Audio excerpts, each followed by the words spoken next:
Has success got you physically and mentally exhausted?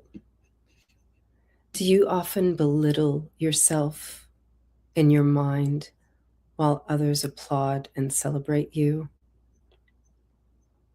Have you lost self-respect? Find your mind crowded with shame and judgment?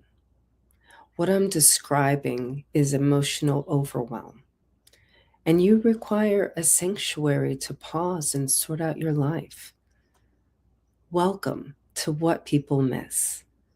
This podcast is your sacred space to practice pause and self-nurturing as a radical act, and to remember that you are allowed to choose joy and pleasure even in seasons of rage, transition, and grief. I'm Cordelia Gaffar, and together with my eldest daughter, Ameenah, we are the co-founders of the Ultimate Joy Goddess LLC. We're partnering to provide a total wellness solution. Today, we invite you into a conversation. So listen for what you're missing between the feelings and emotions you choose to dismiss. Get ready to take notes and embrace ways to reclaim your joy and savor life. It's a lot to hold, isn't it? Women that look like us. Let that settle in. What are you holding? Who are you holding? And who is holding you? That last part, right? That's not usually a question that's asked. Who's holding you?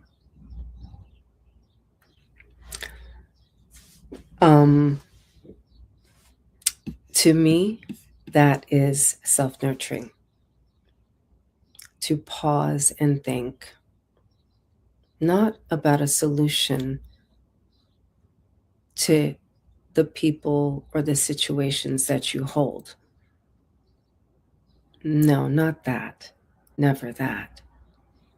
Only to create a solution to who's holding you. Is it one person? Is it two? Is it someone like me or someone like you? This is not meant to be a riddle or a poem.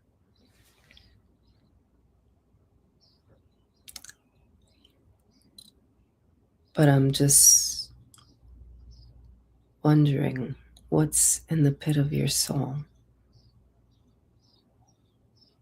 Describe the who that holds you. What does that feel like? Who could they be? Is it an organization? Or does it always come back to me?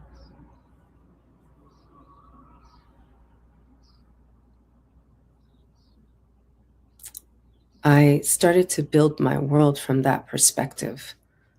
So when I say, and savor life, I think about the goodness. Like, oh my God, like if I could really get what I wanted, like what would that feel like? You know?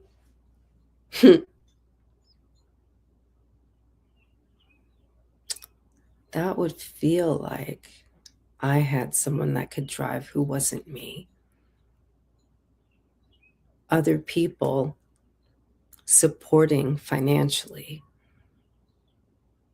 You know, not just my projects, but those of my daughters, and help us get our lives in order because it's been chaos. And You know, sometimes I feel like I'm holding like not just my household, but like 2 or 3. And then the responsibilities, right? Because you have a job. So it's a lot to hold. And unless your mental state is coming from the perspective of savoring life, it can swallow you whole.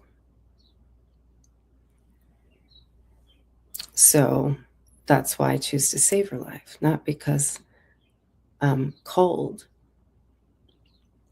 It's because I feel so much that I have that perspective.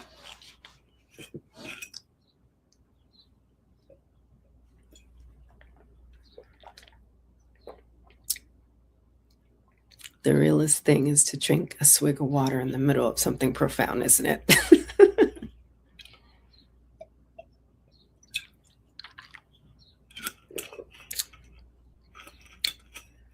Yeah. I used to get so low thinking about who wasn't holding me and what I didn't have. Interestingly, I did pull an Eshe card recently, just earlier on, and it was scarcity, right? And I was thinking to myself, yeah, it always comes back to that, doesn't it? I think about who's not holding me, and that's when the chaos begins, because it's like you're walking on quaking land, isn't it? My nervous system cannot take all that. I'm just like so done with it. You know, like I mellowed myself out after getting my ex-husband's energy out of my body. And so I just this is a whole temple and sanctuary, you know? And um it's so easy to slip into the woe is me. And man, that is a bad place to be, because all you do is keep attracting more woe is me's to you. What a clusterfuck, right? So the more you savor life, the more yumminess comes to you. It's like, ooh, and if I could have passion fruit mochi, I would eat it with something crunchy. Like, what would that be? You know? Is it a cookie? Is it shortbread? You know? And what would I drink? I'm already having ice cream. Probably it'd have to be something room temperature, right? Because if it was too hot, then it might give me a shock. So, um, yeah, who's holding me? Beginning by what does it feel like? So if you haven't already seen the pattern in my tone and in my talk tonight, I'm sharing with you what it means. It's a lot to hold, can be told differently. And if that is your come from, no matter what, like not even giving a nod to the woe is me, your wrinkles disappear. I mean, you know, every once in a while you get new ones. Like today, I literally like walked into work and it was like, hey, Cordelia. And I was like, already holding people coming in. And I thought I was light because I had been forest bathing and eating right and being with my baby girls and all of my children, you know. They're just the light of my life. And then like the whole day was just holding people. And when I was done holding the people, literally, I clocked out, got in my car, my phone's ringing. It's my daughter. It's my ex-husband and it's my daughter that's at home. My daughter that's married and my daughter that's at home who's sick. And everybody needs me to come up with solutions. So I didn't even know, but I was on a 3-way with my ex-husband and my daughter who's married. The point is solutions, right? I was holding other people. I was like, okay, that's the situation. It's very clear. We do 1, 2, 3. Boom.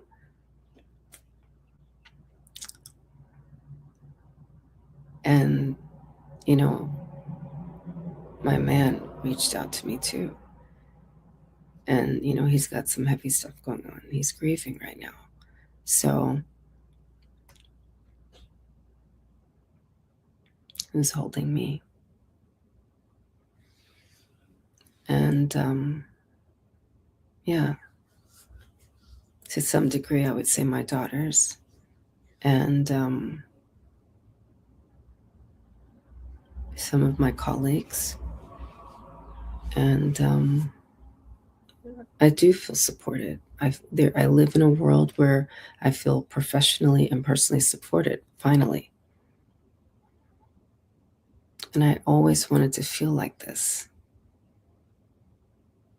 And so I know there's a lot of talk about meditation and visualization.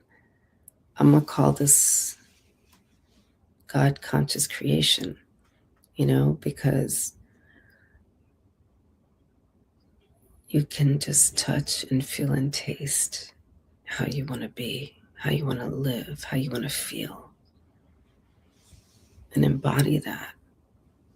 Like every single time you have a crisis, just be like, whoa, hug yourself with, because world I'm building, the world that I'm living in, I'm totally supported. I don't have problems that can't be solved. And yeah, it's called tenacity of a different kind, right? Not the tenacity that gives you breast cancer and a heart attack. It's the kind of tenacity that makes you feel more embodied. You just feel grounded always. You're like the rock system underneath the ocean, right? There's the rocks there. They're always there. And they're able to always withstand the pressure and the currents of the ocean. That's who you become when you practice like a joy goddess. So that's the sunny side. And so the practices, like in my work with people, I invite you in, be a student of yourself, be curious about yourself. And that's why the wellness assessment, right? The body type assessment. Once you understand your wins and your climate, your inner climate, right? Then you'll know how to choose your savoring. You understand? And moving with that is the somatic breath work and the movement. And, different food choices and world choices and lifestyle choices. And it's,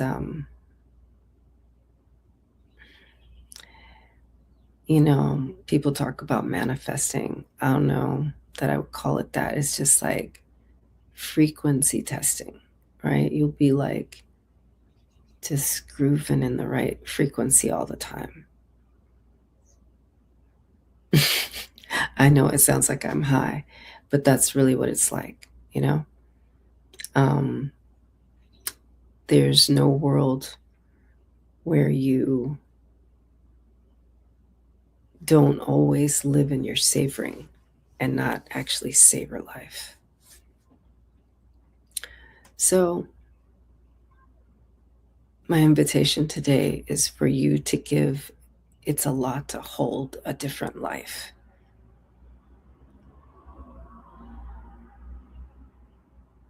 Yeah, it's a lot to hold. This is fun. It's a delight. I get to do this. I get to be with this. I get to be with all these people and their creations. Yeah, because the more people you deal with, the more community you have, the more solving gets to be done. And the next thing you know, you'll all be in the frequency of love and joy, because this mode of choosing savoring is infectious. So, yeah, I thank you for listening to What People Miss. What did you learn today? How will you choose differently? If this episode opened your mind and you're ready to turn your life around, go to my website, cordeliagaffar.com, and schedule your wellness consultation now. In the meantime, remember to choose joy and pleasure. Until next week.